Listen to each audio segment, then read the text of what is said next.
Está en línea para conversar con nosotros un dirigente santafesino. Él fue ministro de Defensa de la Nación, diputado nacional por 2 periodos, presidente del bloque, precandidato a gobernador de Santa Fe 2007-2011. Estoy hablando de Agustín Rossi. Agustín, buen día, ¿cómo estás? Hola María Herminia, ¿qué tal? ¿Cómo les va? Buenos días a todos y todas. Bueno, un gusto en saludarte. Agustín, ¿cómo estás viendo el gobierno nacional? Una situación donde todo pareciera una quebradura expuesta que no termina de definirse. Bueno, está claro que y es evidente, ¿no?, que el acuerdo con el Fondo Monetario trajo un debate y una disidencia hacia el interior de nuestra coalición, que se expresó de diferentes maneras. Quizás la manera más contundente fue con el voto contrario de una cantidad de compañeros, fundamentalmente de compañeros de la Cámpora, que votaron en contra del acuerdo con el Fondo Monetario Internacional en el Congreso de la Nación, ya sea tanto en diputados como en senadores, pero también se expresó en diferentes opiniones, declaraciones y demás. Yo creo que ha llegado un momento de dar una vuelta de página, ¿no?, de ponerle un punto a todo lo que significó el debate con el fondo y que la coalición mire hacia adelante. Personalmente creo que se gastó mucha energía política en este debate. El fondo es la consecuencia de la aplicación, es una de las consecuencias de la aplicación de una política neoliberal en la Argentina, pero no es la única, ¿no? El fondo vino porque Macri era presidente, pero con Macri presidente quedamos con 50% de inflación, 40% de pobreza, altos niveles de indigencia, desindustrialización del país, y todo eso también es parte de las cosas que el Frente de Todos tiene que revertir. Entonces lo que yo propongo es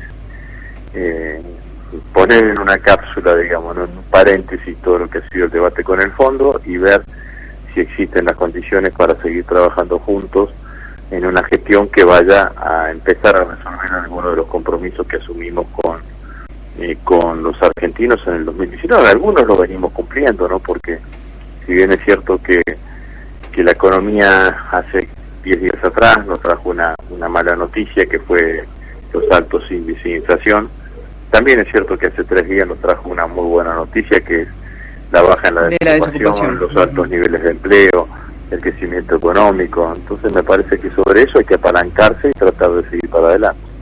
Ahora, las palabras cobran cuerpo cuando depende de quién las diga, ¿no? En el caso, por ejemplo, del Cuervo Larroque, que le espetó al presidente que solo representa una fuerza que tuvo un 4%, en obvia alusión a cuando era el jefe de campaña de Randazzo. Máximo Kirchner le ha dicho que bueno, es con la gente adentro, es decir, diciéndole usted no está integrando a la gente. Y ahora viene las políticas que debe cumplir el gobierno por el acuerdo que firmó. Si hubo esta negativa de parte de este sector, ¿qué posibilidades crees tiene, cuando recién decís poner un paréntesis y ver qué posibilidades de trabajar juntos? ¿Existe esta posibilidad de trabajar juntos porque es sobre un hecho que fue divisorio? Bueno, pero ya es parte de la realidad política económica el acuerdo de la refinanciación con el Fondo Monetario Internacional. Entonces, y es cierto que hay un grupo de compañeros que presentaron su disidencia, pero es cierto que mayoritariamente el peronismo acompañó la decisión del presidente. Y es cierto también que nosotros asumimos un acuerdo asumimos una serie de compromisos con los argentinos allá en el 2019, y los asumimos absolutamente todos. Y también me parece que también hay que pensar en no solamente en la capacidad de gestión y en lo que hagamos, sino también en cómo llega la coalición al 2023, porque yo comparto esta idea que solamente con la unidad no alcanza, y de hecho no alcanzó en las últimas elecciones parlamentarias, pero parafraseando lo que decía Alberto Fernández allá por el 2018 sobre Cristina, con la unidad no alcanza, pero sin la unidad no se puede. Entonces estamos en un escenario de esas características, y me parece que lo que tenemos que tratar de hacer es transitar ese camino. Está claro que se dijeron cosas, se votaron en forma distinta, y hay una cantidad de elementos que pasaron y que son innegables y que tienen visibilidad. Repiqueteando sobre esos temas bueno, no me parece que sea el camino, ¿no? Qué sé yo, María, cuando en el 2019 se conformó el Frente de Todos, nadie le preguntó al otro qué es lo que había hecho el día anterior, la semana anterior, el mes anterior o el año anterior, sino que todos dijimos, bueno, vamos en este determinado sentido porque es la forma de ganar las elecciones y de permitir de que Macri no siga gobernando la Argentina. No digo que haya que recrear ese clima de concordia absoluto que existía en el 2019, pero acercarnos a eso, y si nos acercamos a eso, yo creo que podemos trazar una hoja de ruta en la gestión en donde coincidamos todos, y si siguen persistiendo las diferencias políticas, que estarán las pasos presidenciales del año que viene como para que se puedan expresar allí. Me parece que esto es así. Además, yo diría casi que el Frente de Todos tenga paso para presidente es casi una necesidad, porque la realidad es que Cambiemos va a tener paso para presidente. Hay varios candidatos o precandidatos anotados, entonces que no nos pase como nos pasó en estas últimas elecciones, en donde las pasos las usaron más los otros que nosotros, y las utilizaron para potenciar sus posibilidades electorales. Hace falta vasos comunicantes. La sensación que uno tiene desde afuera es que debiesen cesar las cartas, ¿no? Y debiese haber una mesa chica tal vez, ¿no? Pero donde se diga lo que las cartas públicas expresan, y me parece que no ayudan a ponerse de acuerdo. Yo creo que está bueno eso y que está bien que existan, pero lo que no debe faltar es cuál es la hoja de ruta que va a tomar el gobierno de acá en la finalización de la gestión. Sobre eso es donde tienen que existir los acuerdos, porque la realidad es que reuniones entre Alberto y Cristina han existido, no ahora, no en tiempo cercano, pero bueno, la misma Cristina en una de las cartas dijo cuántas veces se había reunido con el presidente. También en algún momento existió una mesa más amplia en donde estaban Sergio Massa, Máximo Kirchner, Guado de Pedro, Santiago Cafiero, el propio presidente. Y todo eso no resolvió, o resolvió una parte, pero no resolvió la totalidad, hasta el punto que llegamos a esta situación de tensión interna que vivimos alrededor del acuerdo con el Fondo. Entonces, lo que yo creo es que lo que hay que hacer es decir, bueno, esta es la línea de acción que tenemos que llevar adelante. Bueno, tenemos una economía que, como dije recién, tiene buenas y malas, pero también sabemos que la inflación no la vamos a resolver de un día para el otro, que no hay una medida mágica para resolver la cuestión inflacionaria, que sí hay que tomar una serie de medidas para ir administrando lo que significa la suba de precios, y que mientras tanto hay que garantizar que los salarios, las jubilaciones y pensiones se ganen a la inflación, pero que también tenemos una economía que crece y que va a generar mayores niveles de empleo, pero que probablemente no disminuyan estos indicadores sociales que nos duelen a todos como peronistas mucho más, que son los indicadores de pobreza e indigencia en forma contundente, y que ahí yo creo que hay que imaginarse políticas que de alguna manera que cumplan el objetivo o tengan el mismo efecto que cuando Cristina diseñó en el 2009 la asignación universal por hijo. Por eso yo soy de los que defiende la creación del salario básico universal o ingreso básico universal. Creo que ese es el camino que hay que sostener. Pero estas son las cosas que yo creo, y otras obviamente que la coalición tiene que debatir y tiene que discutir, porque digo, estamos en contra de una economía o de una política económica que llevó adelante el gobierno, que bajó la desocupación a 7 puntos, que aumentó los niveles de ocupación como nunca y los niveles de actividad económica. No, en general estamos todos de acuerdo. Estamos en contra de una política de acuerdo de precios, de control de precios, como la que expresó Feletti el otro día en su conferencia de prensa. Diría que en general toda la fuerza política está de acuerdo. Bueno, entonces vayamos buscando ese camino que creo que es el que nos va a encontrar juntos. Marcas a mi criterio como un punto clave, ¿no? La hoja de ruta que se le ha venido solicitando al presidente, que primero hablaba de que no le gustaban los planes. Bueno, el otro día con Georgieva habló del plan económico y ratificó que esa es la línea de su gobierno, pero quedaría a llenar ese esqueleto con política de crecimiento, de incentivo a la producción, de ir desandando lo que alguna vez dijo el presidente y expresaba su ministro Arroyo, de cambiar planes por trabajo, pero hoy estamos todavía en las vísperas de los anuncios. Bueno, pero no es que empezamos a gobernar hoy, digamos, ¿no? Venimos gobernando desde hace un tiempo, entonces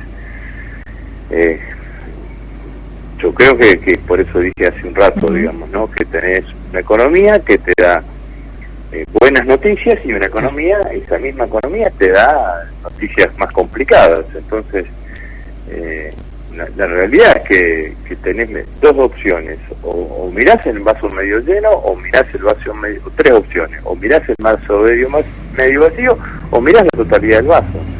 Entonces, si mirás la totalidad del vaso, te vas a encontrar de que hay cosas de la política económica que están funcionando, porque no es magia que de un día para el otro te aparece una desocupación de 7 puntos. Hay políticas activas, hay políticas de desarrollo industrial.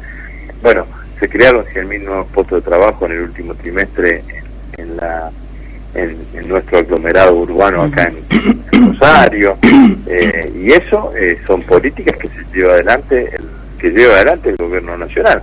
Ahora, también faltan otras, como por ejemplo tener más a raya la inflación en una economía indexada e inflacionaria como la que tenemos, al cual los efectos del aumento del precio de los commodities producto de la invasión de Rusia a Ucrania puede generar mayores tensiones, pero vuelvo a decir, no es que partís de cero, no, yo me niego a analizar de que está todo complicado, ¿no? Hay cosas que no están funcionando y hay cosas que hay que claramente mejorar, o si que se quiere, que no están funcionando de la manera que estábamos pensando.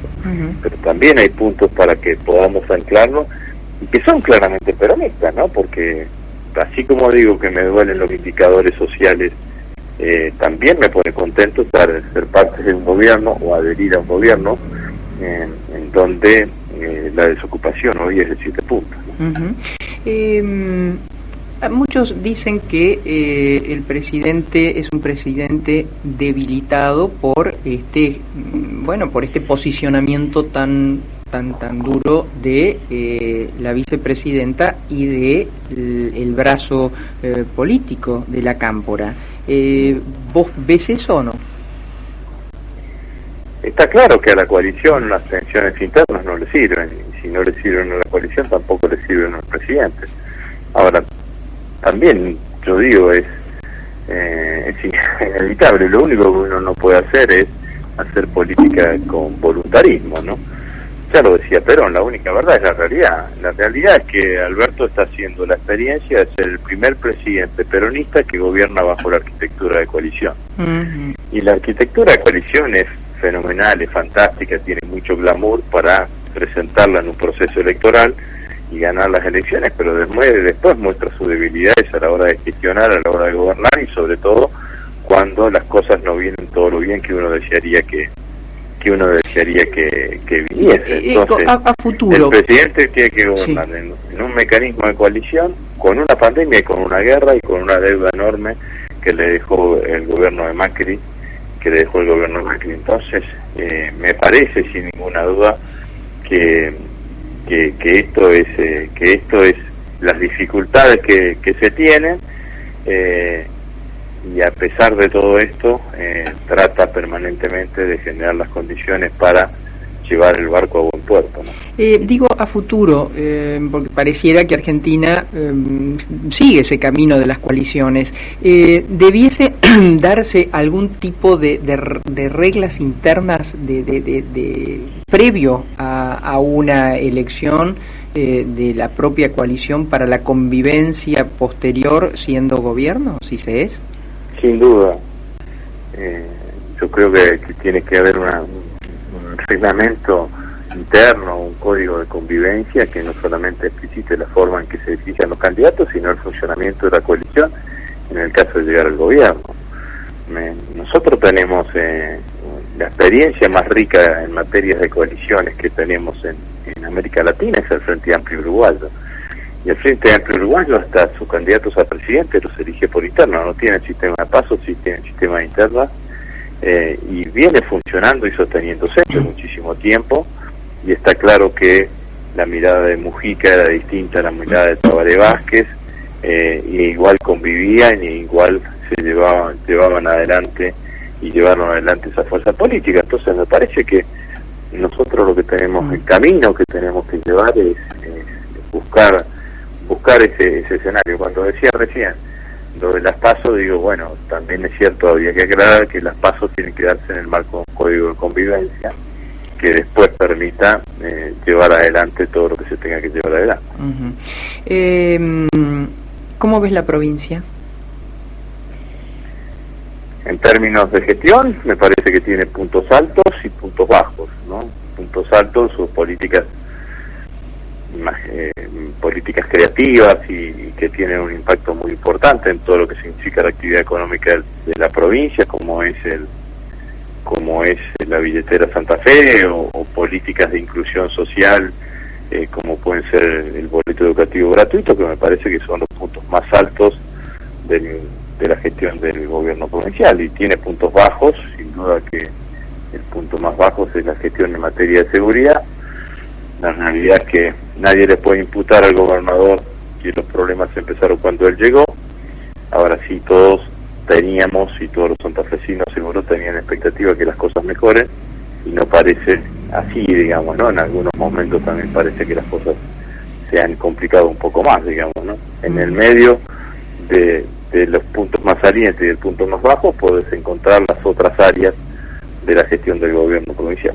¿Qué opinas sobre lo que no públicamente, pero trasciende de la posibilidad de empujar una reforma constitucional?